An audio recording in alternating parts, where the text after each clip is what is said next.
Hello everyone, and welcome in this new series of this Xen Orchestra release. We are at the almost the end of the summer for the Northern Hemisphere, and this is time for the 5.86. And today we'll talk about many aspects related to both Xen Orchestra, Lite, and also more than actual features, stuff we spent to work on during this month of August. So let's start first with everything that is related to the backups. So about the backup, the first thing we did.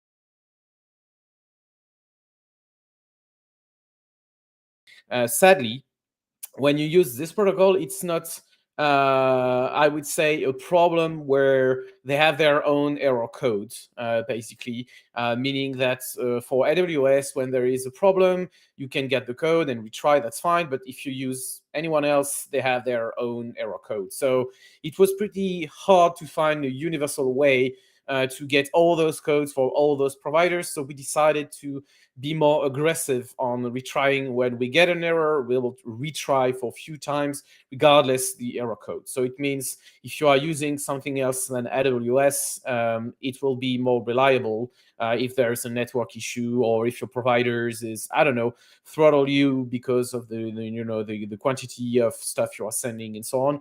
So let's say it's more reliable right now, thanks to these new features.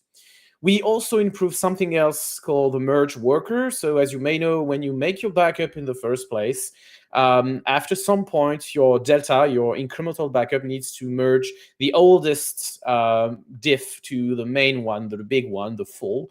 And to do that, it takes some resources.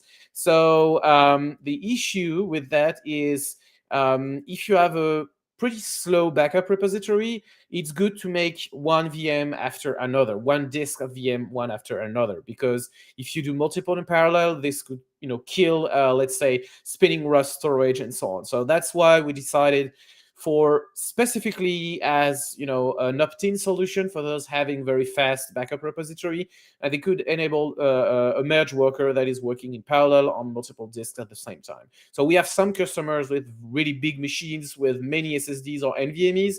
If they enable this, then the merge will happen a lot faster. But again, it's opt-in because it uses many resources, and if you have basic hard drives, we do not advise to use it for now.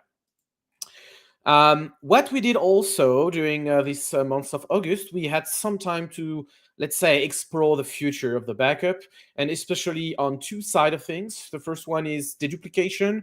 So as you might know, deduplication is a way to, as soon as you got a similar block or similar file, instead of writing it a copy of this file of this block, you will basically say, okay, this block already exists, and you got a, let's say, a table containing the address of this existing block and so on.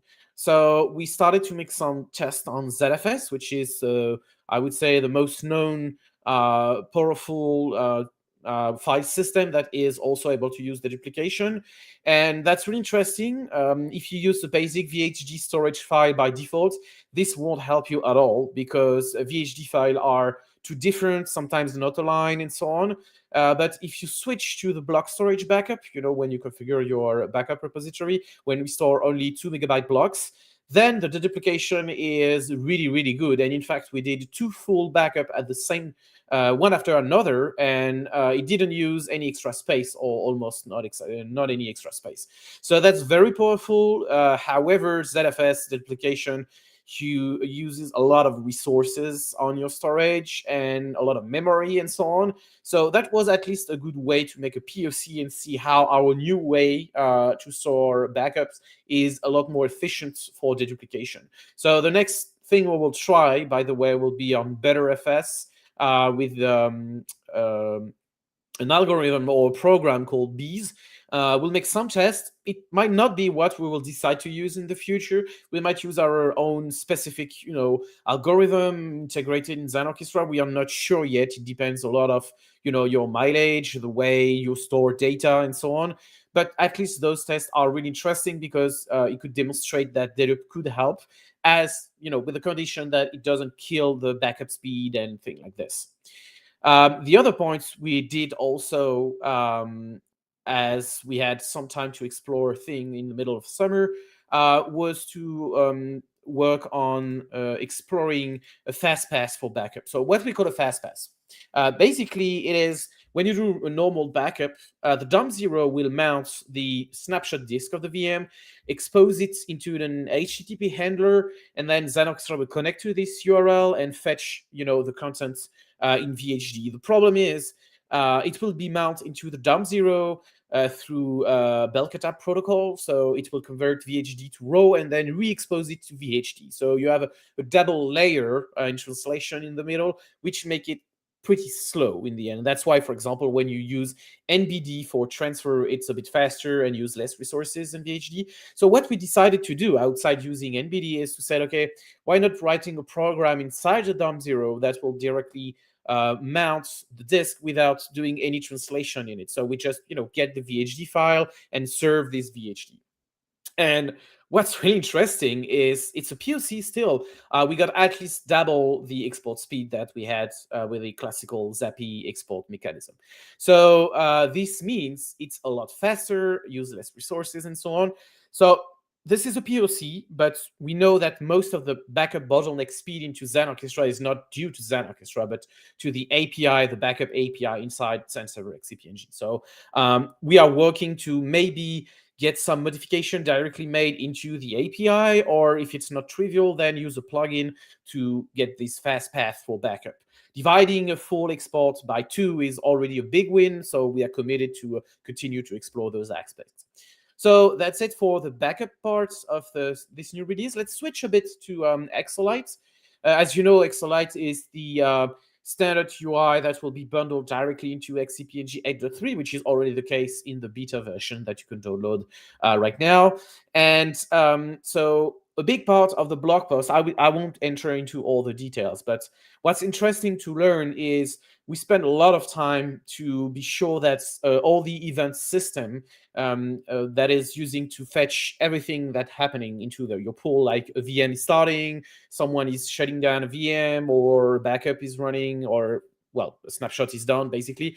Having all those events could, cost a lot of resources. So we, let's say, fine-tune the system to be able to get the most efficiency that we could have from the web UI in your browser. And all this work that is for the library we use for Xen API, or the stores and collections, so you could scroll a lot because there's many details, but all this work means we could reuse it for Xen Orchestra 6. So on large infrastructure, this optimization will count a lot because it means less resources used by your browser, and it's even better if you have thousands of hosts and so on.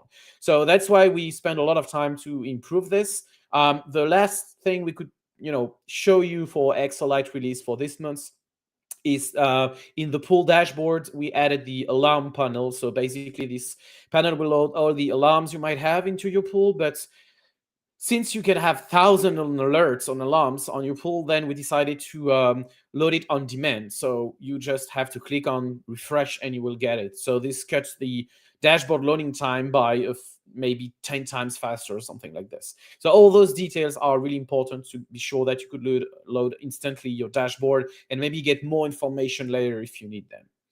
So that's it for Exolite. Let's switch to XOSTOR. I know a lot of you are excited about our new hyperconvergence solution. So we are mostly to the end of the almost beta. It's more like a release candidate right now. It works pretty well on the CLI, but now we start to introduce the UI to be able to easily create an hyperconverged cluster or pool. So we are working on it. There's a preview screenshot. It should be there for September release, and we hope to be able to commercialize the thing. So as a reminder on the business model, as usual, it's fully open source. You can manage it entirely from the CLI, but if you wanted to get a simple, let's say, click next whatever thing into Xen Orchestra to create your XOSTOR, to manage it, to get health information, and have everything into the web console. This will be behind the support license. But again, if you want to learn how to use it with the CLI, you won't have any paywall to use it. So this is coming from in 1 month, and we'll be happy to have some feedback because it's already available in the branch right now. But if you want to test it, go ahead on GitHub. You can do it. Okay, so let's see what's left. Basically, what we call Misc is small improvements we made in Xen Orchestra for a release. And this month, there's 2 things that are pretty interesting. The first one is the possibility to configure a crash dump SR. So a crash dump SR is made that you can configure your VM if they crash, if your guest operating system is crashing, so inside the VM. If it does, you could automatically save the content of the memory into a dedicated SR. Dedicated or not, it doesn't matter. It could be a regular SR, like where you shared one, but they will have a dump file that you could use to analyze the content of the memory when it crashed. It could be really useful when you have a problem inside your VMs, like, I don't know, a program that is causing a crash and so on. You can now configure this crash dump SR directly from the web UI of Xen Orchestra. Another point that could have been into the backup section, but it's basically exposing something into the UI. So as I said, NBD is faster than basic VHD export. So to make it, let's say, more efficient to configure it, then you could directly enable the NMB protocol inside your backup job. It will do everything needed to configure automatically all your networks inside your XCPNG or Xen server host to switch to allow the NBD protocol. And then automatically, when you have a backup, Xen Orchestra will have all the network configured inside Xen server XCPNG and ask the NBD protocol instead of the VHD one. As we said, it's already faster, like 30, maybe 50% faster than the regular exports. But not just the performance is better with NBD. More than that, it's used a lot of less resources inside your DOM0. So it's a lot better. Like, maybe to give you an example or an order of magnitude, you might use 20% of your CPU resources of your DOM0 with the normal VHD export. It will be 5% with the NBD export. So not only it's faster, but it uses less resources. And again, we are committed to find solution to optimize this export phase because, as I already said, that's the current bottleneck in the Xen Orchestra backup. So that's it. That's for the August release. And believe me, there's many other stuff coming for September that will be probably a pretty big release, hopefully with XOSTOR and many other stuff that you could use in the UI. And obviously, if you have questions, you could ask directly into this video. And then hope you had a nice video and see you for the next release in the end of September. Bye-bye.